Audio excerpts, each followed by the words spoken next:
Hey everyone, and welcome back for another deep dive. Today we're going to be looking at something that's been getting a lot of attention lately, Yeah. the decline of women in the construction industry. It's no secret that the industry is hurting for skilled workers, Right? and yet for some reason fewer and fewer women are choosing construction as a career path. Yeah, it's a real head scratcher. I mean, you've got this huge demand for labor, and yet we're somehow failing to tap into this massive pool of talent. Like, what's going on there? So how do we even begin to unpack this? Well, there's this new report out by MyWorkwear. MyWorkwear. And they actually had some pretty fascinating insights. They were looking into inclusivity across a bunch of different sectors, Okay. but they found that construction was really lagging behind. Hmm. The company that makes work clothes is studying inclusivity in construction. I know, right? If women aren't feeling welcome in construction, then they're not buying workwear. Exactly. So what kind of inclusivity issues are we even talking about here? Well, they looked at a ton of different factors, things like the gender pay gap, family leave policies, Okay. even support for women going through menopause. Wow, they really went deep. Yeah, they did. It's all about how the industry accommodates women's needs. And what did they find specifically about construction? Well, the scores were pretty dismal, especially when you compare them to other industries. Okay. Construction ranks surprisingly low, which kind of suggests that there's this real struggle with inclusivity. Hmm. And get this, two subsectors actually scored the absolute lowest. Oh, wow. Electrical and plumbing both got a 0 out of 100. A 0. Ouch. Yeah, not a good look. So what's dragging those scores down so much? Well, it's a combination of things, but the lack of equal maternity pay, Oh, okay. menopause leave, Yeah. it really paints a pretty stark picture of how these fields are perceived. So it's not just about like encouraging more women to pick up a hammer or something. It That's sounds right. like it's a much deeper problem. Oh, absolutely.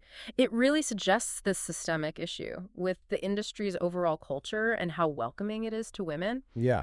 We need to create an environment where women don't just feel included, but truly empowered to succeed. Okay, yeah. I'm starting to see the bigger picture here. I mean, feeling comfortable and valued is crucial for anyone, especially in a field where you're often the only woman in the room. Definitely. But what are the real-world consequences of this lack of inclusivity? Does it go beyond just like feeling unwelcome? Oh, it absolutely does. Oh, Think yeah. about it. The construction industry is facing a major skills shortage, right? Right? Everyone's talking about it. Exactly. Well, by excluding women, the industry is essentially cutting itself off from a huge pool of potential talent. And it's not just about numbers either, is it? No, it's also about innovation. When you have a diverse workforce, you get a diversity of perspectives and ideas. That leads to better problem solving and ultimately a more successful industry. So this lack of inclusivity is actually hurting the construction industry in very real ways. It's not just a social issue, it's an economic one too. Exactly. All right, so we've established that there's a problem. Now let's get into the nitty-gritty. Okay. What are some of the specific barriers that women are facing in the construction industry? Why are they leaving or not even entering in the first place? Well, the MyWorkwear report highlights a bunch of different challenges. We've talked about the policies like maternity leave and flexible work arrangements. But there's this whole other layer, the workplace culture. A lot of women report feeling isolated or excluded on construction sites. They might face bias discrimination or even harassment, Wow. making it really difficult to feel like they truly belong. It's like this constant battle to prove yourself Yeah, in an environment that wasn't really designed for you. exactly. And that can be incredibly draining, especially when you're already dealing with the demands of a physically challenging job.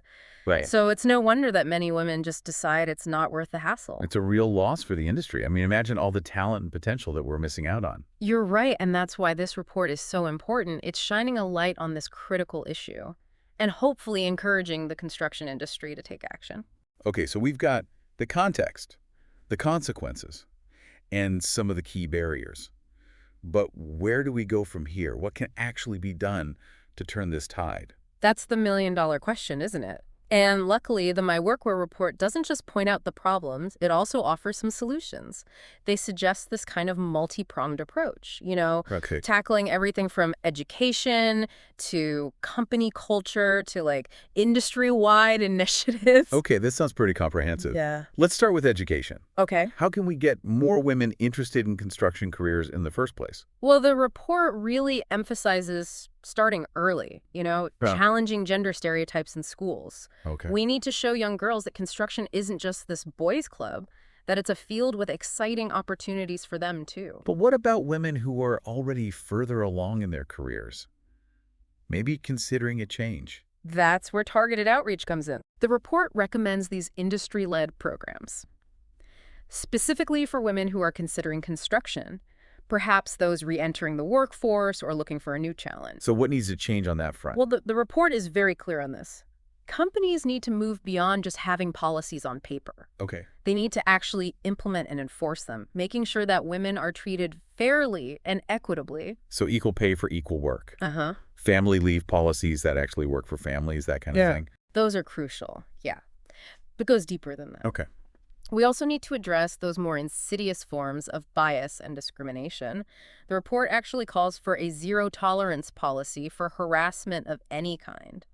Make it clear that that kind of behavior won't be tolerated. And the key takeaway here is that everyone has a role to play. Okay, I'm ready to roll up my sleeves. Give me some actionable steps. First and foremost, educate yourself. Okay. Read this MyWorkwear report, learn about the challenges that women face, and understand the benefits of a more diverse industry. Yep. Knowledge is the foundation for change. Got it. Hit the books. Then what? If you're a student, consider a career in construction. Okay. Help change the industry from within. If you're already in the field, become a mentor. Advocate for better policies at your company. And call out any bias or discrimination that you see. So whether it's a casual comment at a dinner party or a policy decision at a company level, we all have the power to push for change. So as we wrap up this deep dive Yeah. into the decline of women in construction, what's the one thing you want our listener to walk away with? What's the most important message here? I think if we want a thriving, innovative construction industry that's ready for the future, we need to break down those barriers that have kept women out for far too long. And it's not just about fairness. It's about unlocking the full potential of our workforce. Beautifully said. And to our listener, we encourage you to check out that full MyWorkwear report. For more insights and data, it's packed with information that can help us all understand this issue better and work towards a more inclusive future for construction. Absolutely. And remember, you don't have to be a CEO or a policymaker to make a difference. Even small actions can have a ripple effect. That's right. Challenge a biased comment. Support a woman-owned business. Encourage a young girl to consider a career in construction. Every step counts. It really does. That's a perfect note to end on. Thanks for joining us on this deep dive. And keep those questions coming. We'll be back soon with another fascinating topic to explore. Until then, keep learning, keep questioning, and keep building a better world.